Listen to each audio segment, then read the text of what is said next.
All right, thank you all so much. Let's get started. My name is Rachel Nicolosi. I'm from the Literacy Alliance of Greater New Orleans in Louisiana. I put my name tag right here in case you forget I didn't want to wear it because it's in the way when you're moving around. And I just want to thank you all so much for letting me come and talk to you, and thank Leslie for calling me months and months ago, it seems like so long ago, to talk about an issue that's near and dear to our heart, which is advocacy. I have a few things on the table that I'm going to be giving away at the end of this session. Books, of course, it's literacy. There are books from New Orleans that we used in our One Book, One New Orleans campaign. Y'all have those, One City That Reads, things like that. And the scarf is just a presenter trick to make myself feel more at home, bring something favorite from home. But I have to say that right now, it's really reminding me of Mardi Gras because it's the costume part for my husband's pirate costume every year. It's his sash. I dress him up as Johnny Depp from Pirates of the Caribbean, and he didn't know that the first year. He thought he was just a pirate. And he saw one of the upcoming movies, and he was like, wait a minute. My costume looks just like that. I was like, really? Really? So has anybody here been to Mardi Gras in New Orleans? Yes? No? Yes? Yay! It's really not as crazy as what you see on television. So, right?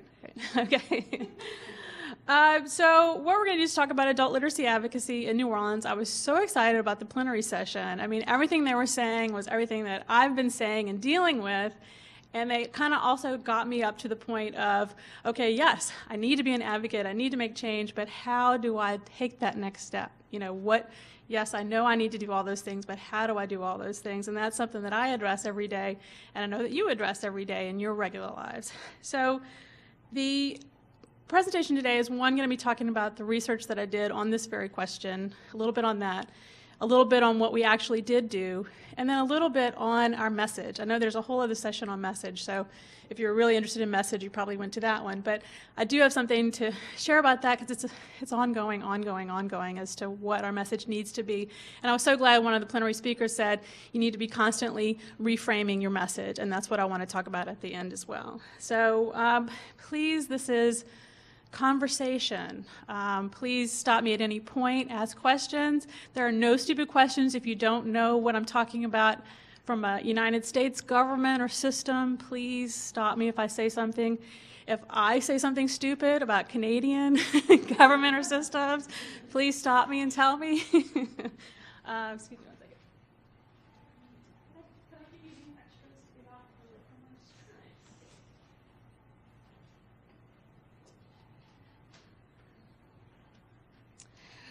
So I did want to point you to the front page of the packet. There's two websites on it. The first one, Literacy GNO, is where I work, Literacy Alliance of Greater New Orleans.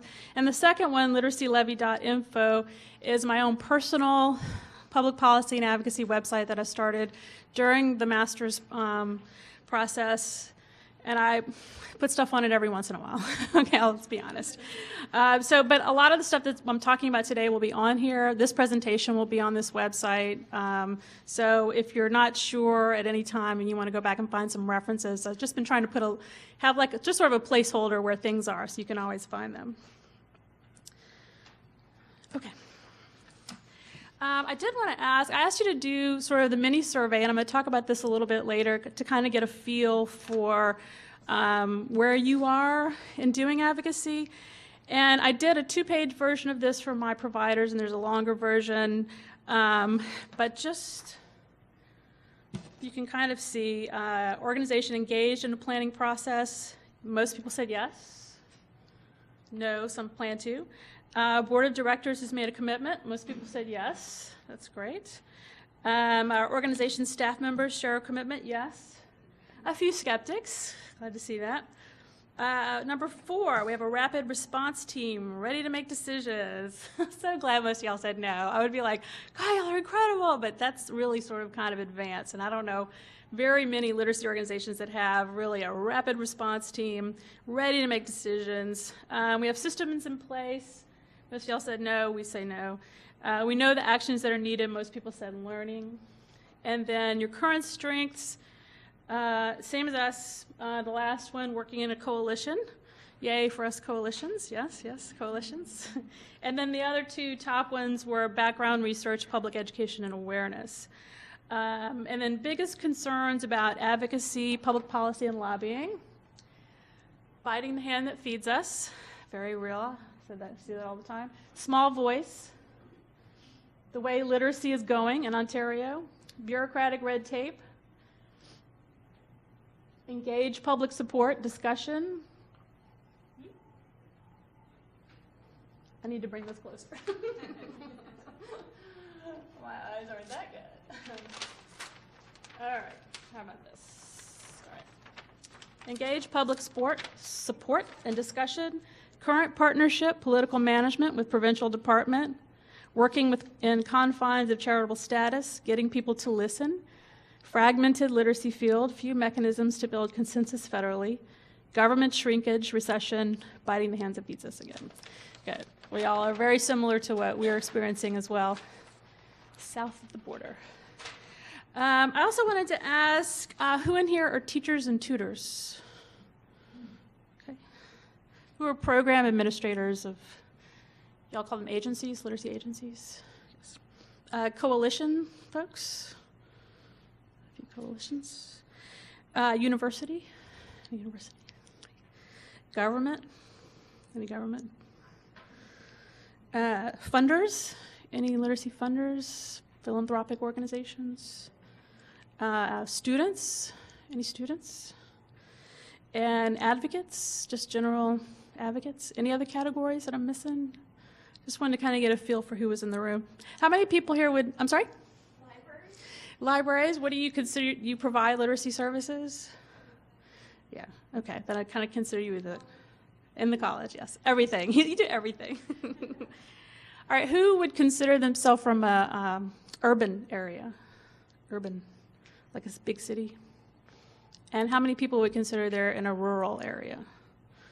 It's about half and half, okay. I'm in an urban area, so most of the research I did was in an urban area, but Louisiana, my state, is very rural. So New Orleans is down at the bottom, but Louisiana goes way up. And a lot of the rest of the state hates us. So if you're from a big city, you probably know that. The rest of your province hates you.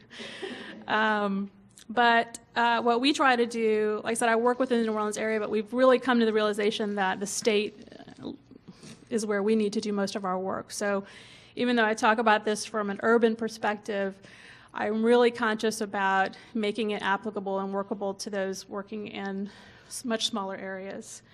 So I'm just going to sort of go through the handout that you have. I know you get a lot of paper at this at conferences, so I try to make it double-sided, black and white, a little green, try not to kill too many trees. But the Literacy Alliance of Greater New Orleans, founded in 2002, so we'll be 10 years coming up. We are a literacy coalition. We work in what's called parishes. It's like counties, but we call them parishes in Louisiana. And we work in 5 parishes.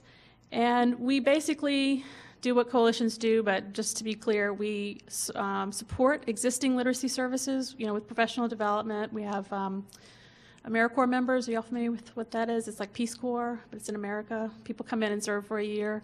So we have teachers and tutors that do that. And finding resources. And then the other half is basically bringing more resources in through public policy and advocacy. So those sort of our 2 main areas. Our advocacy history has been all reactive, as you probably know what that is. Budget cuts, everybody gets in gear. Programs go away, everybody starts to get active, but nothing really in between. And then my quote there is my story. When I first started working in literacy 12 years ago, I was invited to a conference in Washington, D.C., and I get this email that says, okay, call your legislators and set up your appointments to go visit your congressman. I was like, what? And they were so casual about it. And I was just terrified that I was just going to ruin literacy forever by being so ignorant. But it really took me a long time to feel comfortable talking with politicians and policymakers about what we did and why it was important. So the question that I have in the middle is the burning question that I've been living with for the last 10 years, you probably live with. is why, if everybody agrees that literacy is a problem, why is adult education and literacy still on the sidelines, still a marginal program after all these years? You have all these reports of campaigns. Every 10 years in the United States, there's this campaign, right to read, governor's, commission every 10 years, and still nothing. We're still there. So a person who I quote a lot is David Rosen from Boston, and this is an article that he wrote for The Change Agent, which I love. That's the name of this. Are y'all familiar with The Change Agent? It's a publication that's put out by World Education in Boston. It's for adult literacy and social change, but I'm just so excited. I just didn't even make the connection until I was sitting in the plenary session today. Same thing, after decades of legislation, it's still a tiny portion of national and state funding. This is sort of what I deal with every day, and nobody could answer this question for me.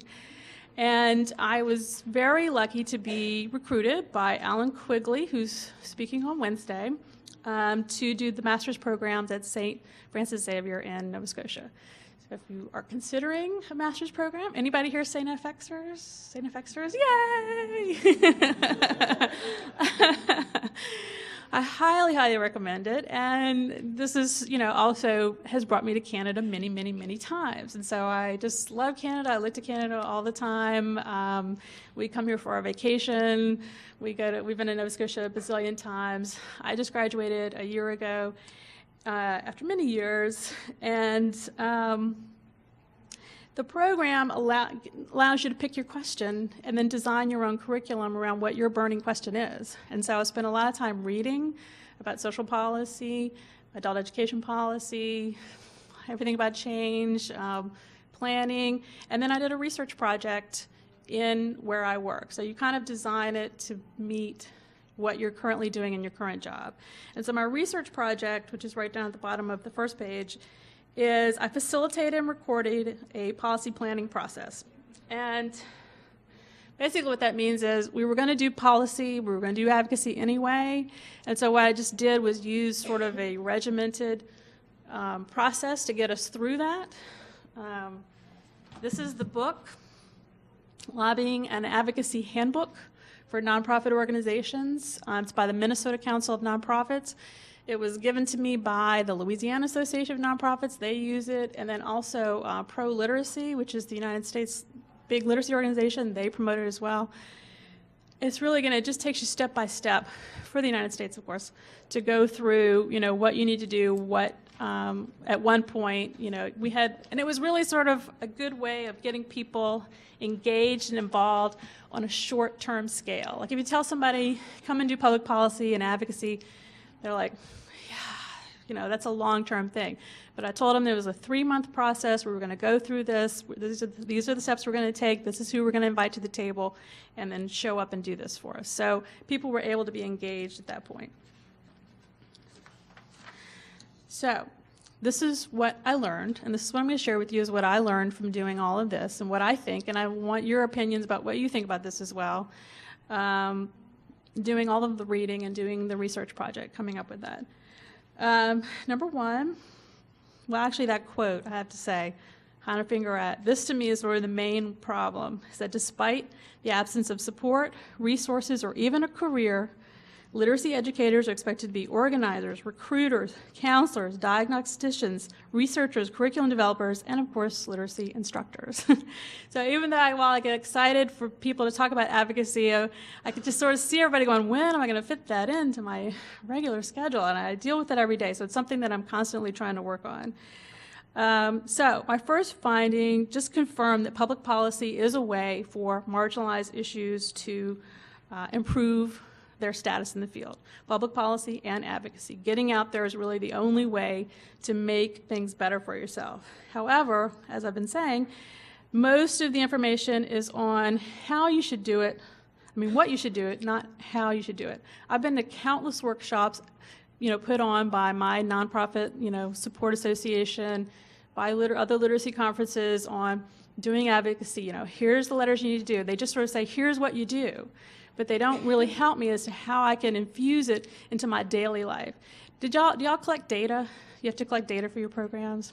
Is it a government, funders, do you have a system that you have to use? Yes? Okay. So you do it.